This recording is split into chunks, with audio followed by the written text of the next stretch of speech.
at the same time of that, we had a four-voice beginning of a Bach choral in 4 parts, written this way. Now the 4 parts is, so for example, here would be one of the ways of writing a C major chord in 4 parts.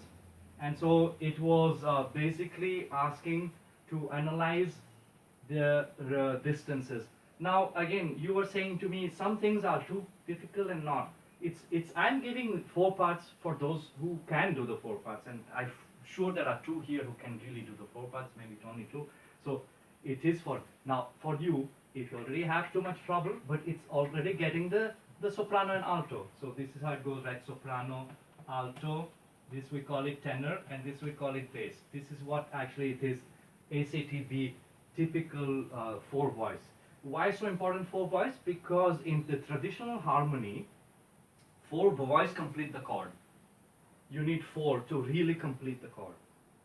3 is, it remains sort of incomplete. With 2 you don't have a chord, you have only a dyad, and 4 is really the one that completes it. You can even have a 5th voice, but you don't need it to complete it. What completes a complete for a chord? You need 4 notes to complete a chord totally. In traditional harmony, the one that is very complex because it has many centuries of the evolution, and it is in 4 parts that the chord gets completed. So that's why it's very important to have the sensation of 4 parts, the notion of 4 parts, and the distance. So you have to basically say, what is this distance, then what is this distance, and what is this distance. Now that's one. Then you have this distance, and you have this distance. And then we remain with only this distance. And I think we've covered all of them. Right? Yeah, so here it's a 6, but we don't have to say right now what type of interval it is, which that comes later.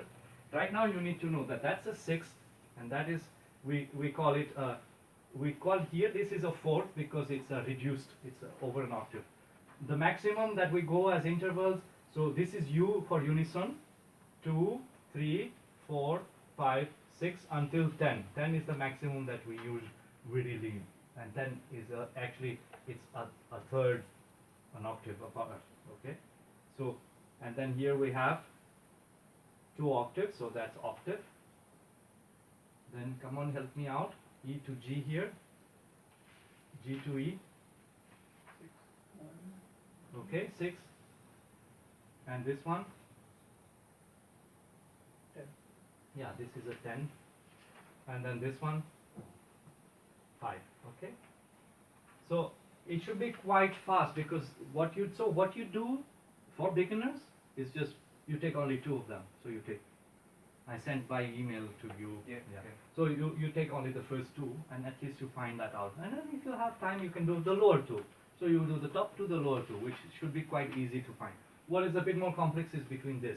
But this is actually, it's very easy to, if you think of it, that these two systems are just a continuation. So if I were to write notes from here on a line and a space, I would be doing this. We call this the grand staff, by the way. Here I would have to be a bit more sorry because the distance is big. So here is another, and here it goes on. So you see basically this line, the line that is here, or the line that is here, which is, it's actually the same. These 2 lines are the same.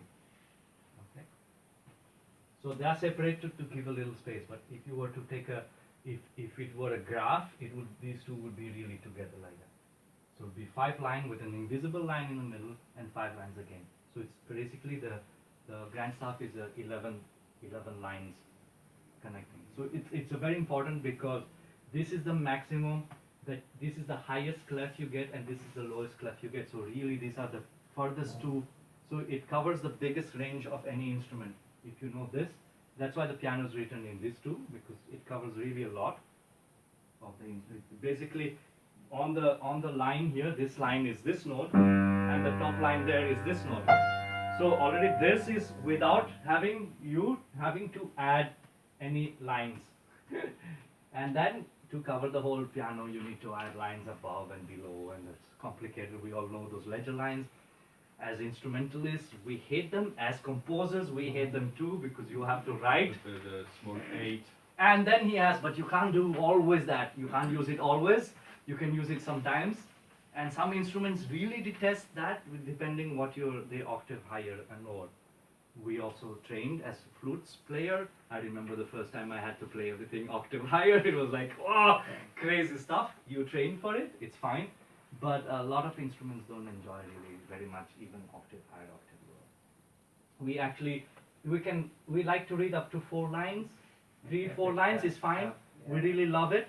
It's fine. It's really okay. As a violinist, she also knows how. And on top of that, as a violinist, she has to read up till here. Yeah, clarinet. Okay. Too, even Now the more. clarinet is a nightmare because the clarinet has to go down till this note. Okay, and that's the 4. So 4 below and 4 above is usually what every instrument that is. So we have that. Good.